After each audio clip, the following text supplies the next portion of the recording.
Assalamualaikum warahmatullahi wabarakatuh.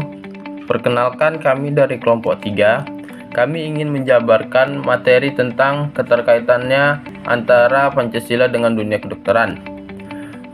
Sebelum masuk ke dalam materi, kami memiliki beberapa anggota.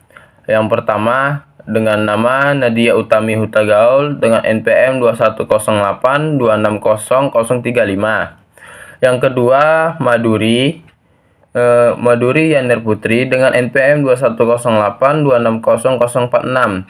Yang ketiga dengan Nadia Andriani dengan NPM 2108260052.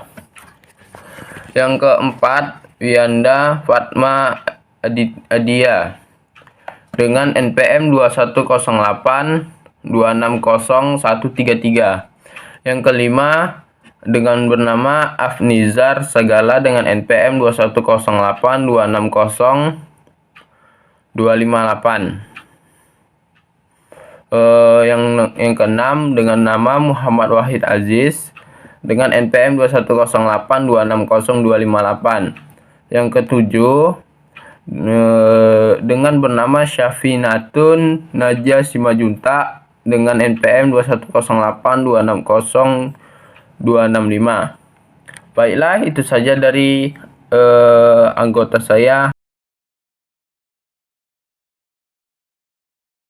Baik, di sini saya akan menjelaskan tentang keterkaitan Pancasila di bidang kedokteran secara umum. Jadi profesi dokter ini merupakan profesi tertua serta profesi mulia dikarenakan dokter ini memberikan pelayanan medis ataupun edukasi tentang kesehatan kepada masyarakat yang bertujuan untuk memberikan kesembuhan bagi pasiennya ataupun bagi masyarakat yang memiliki riwayat penyakit gitu.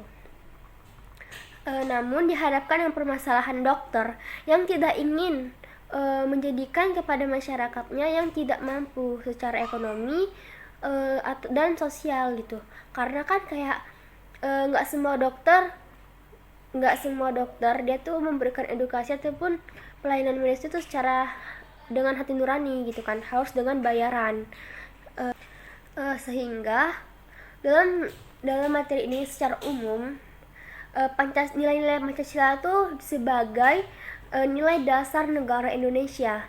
Hasil kajian ini menunjukkan bahwa dokter dalam menjalani profesi sebagai seorang dokter itu dia tuh belum menjiwai secara keseluruhan nilai Pancasila yang ada di dirinya itu gitu kan. Dikarenakan banyak dokter yang ingin mencari keuntungan ekonominya yang dijalankannya sebagai seorang dokter tersebut gitu.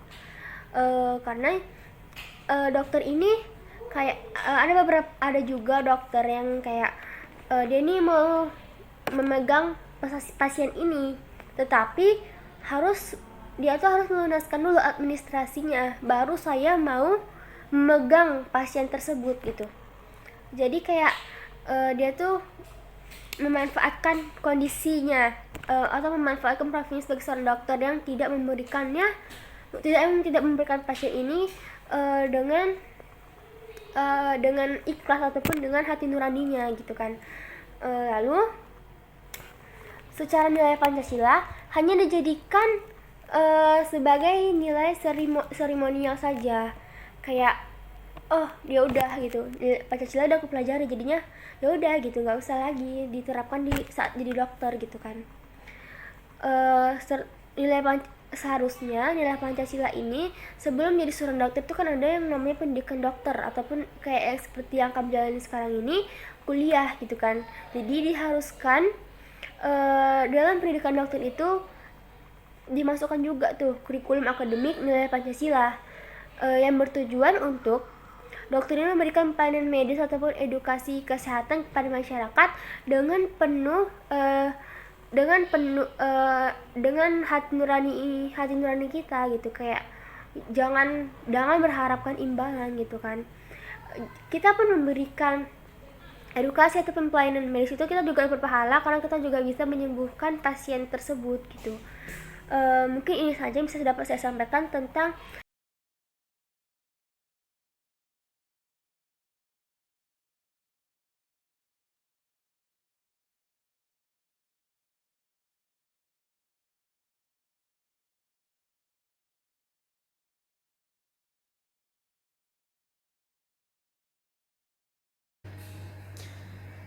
Baiklah, di sini saya akan menjelaskan tentang materi yang kedua, yaitu keterkaitan antara sila Pancasila yang pertama dengan dunia kedokteran. Dokter merupakan profesi yang sangat mulia. Menjadi seorang dokter, kita dituntut untuk memiliki kode etik yang baik untuk menjalankan profesi kita sebagai seorang dokter.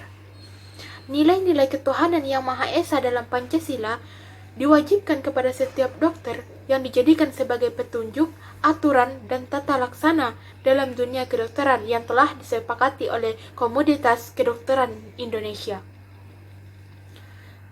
Ada beberapa contoh perilaku yang berkaitan dengan dunia kedokteran. Yang pertama, mengembangkan sikap saling menghormati, kebebasan, menjalankan ibadah masing-masing, baik mau dari dokter dengan pasien, dokter dengan perawat, perawat dengan pasiennya. Di sini artinya, sebagai seorang dokter, kita membebaskan pasien kita untuk menjalankan ibadah sesuai dengan keyakinan masing-masing. Yang kedua, meyakini sepenuh hati bahwa nikmat sehat dan sakit itu merupakan anugerah dari Tuhan Yang Maha Esa. Di sini artinya, sebagai seorang dokter, kita harus meyakini bahwa sehat itu datangnya dari Allah Subhanahu wa Ta'ala, dan dokter hanyalah sebagai perantara dari Allah Subhanahu wa Ta'ala. Yang ketiga, sebagai seorang dokter, kita tidak boleh mendakwakan ataupun menyiarkan ajaran-ajaran agama maupun agama-agama yang terlarang, yang dinyatakan terlarang oleh MUI. Yang keempat, sebelum melakukan penelitian, pengobatan, ataupun percobaan, sebagai seorang dokter, sebelum maupun sesudah, kita haruslah berdoa, karena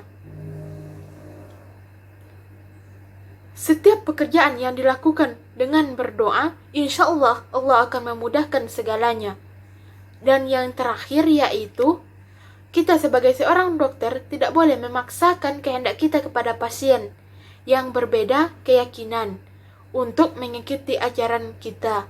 Seperti kita, seorang dokter yang beragama Islam, melayani pasien yang beragama Kristen. Pada saat sebelum melakukan pengobatan, kita mewajibkan pasien untuk berdoa. Berdoa tidak hanya dengan membaca bismillah, akan tetapi berdoa menurut keyakinan masing-masing. Kita sebagai dokter yang beragama Islam berdoa dengan bismillah, dan pasien dengan beragama Kristen berdoa sesuai dengan keyakinannya. Allah Subhanahu wa Ta'ala berfirman dalam surah As-Saba ayat 1, yang artinya, segala puji bagi Allah yang memiliki apa yang di langit dan yang di bumi, dan baginya pula segala puji di akhirat, dan dialah Allah yang maha bijaksana dan lagi maha mengetahui. Percayalah, kesehatan merupakan anugerah dari Tuhan Yang Maha Esa. Kita sebagai dokter hanyalah sebagai perantara. Baiklah, sekian presentasi dari saya. Untuk presentasi selanjutnya akan disampaikan.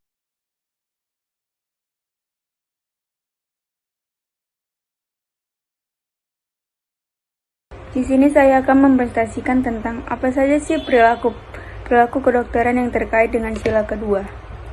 Jadi, perilaku kedokteran yang terkait dengan sila kedua yaitu yang pertama, tidak memilih-milih untuk pengobatan pasien. Yang kedua, melakukan kegiatan edukasi kepada masyarakat tentang kesehatan. Yang ketiga, mengakui dan memperlakukan manusia sesuai dengan harkat dan martabatnya sebagai makhluk Tuhan Yang Maha Esa. Yang keempat, tidak memilih-milih dalam melakukan tindakan pertolongan. Seperti yang terkandung dalam surah Al-Hujurat ayat 11.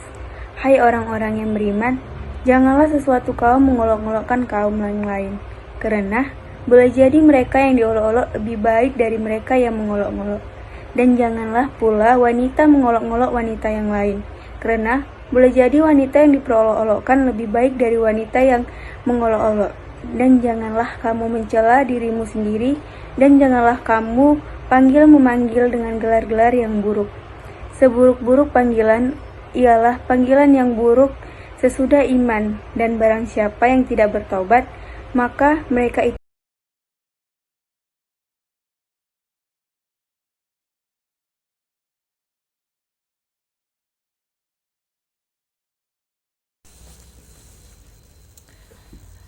Saya akan menjelaskan tentang makna sila ketiga Pancasila terhadap bidang kedokteran. Secara umum, makna sila ketiga Pancasila adalah memberikan rasa pengakuan serta penghormatan dan menghargai perbedaan dalam masyarakat Indonesia. Perbedaan ini dapat ditinjau dari agama, ras, budaya, maupun bahasa. Seperti yang tercantum dalam surah Al-Hujurat ayat 10, sesungguhnya orang-orang mukmin adalah bersaudara, karena itu damaikanlah antara kedua saudaramu dan bertakwalah kepada Allah supaya kamu mendapatkan rahmat. Pada bidang kedokteran, makna Pancasila yang ketiga yaitu seorang dokter haruslah memiliki sikap toleransi kepada teman-teman sejawatnya, persatuan bangsa dan kebangsaan, kebersamaan, kepentingan pribadi dan kelompok, menciptakan dan mempertahankan kedaulatan, dan yang terakhir adalah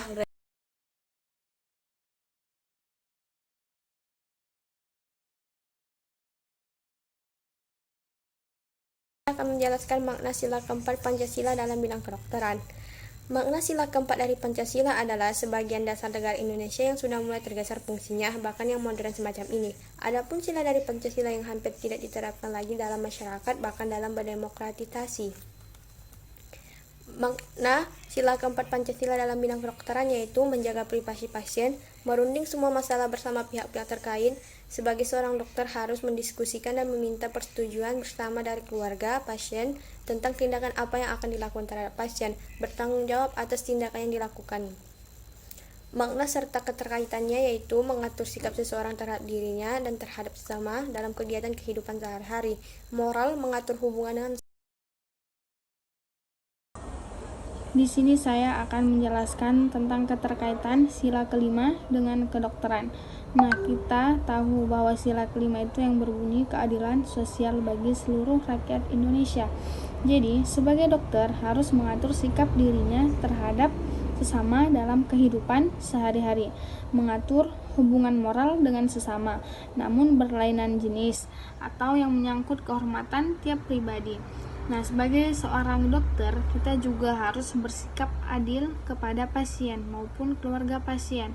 Contohnya, dengan tidak membeda-bedakan antara pasien si A dengan pasien si B, dan tidak membedakan antara pasien yang berstatus keluarga maupun orang lain.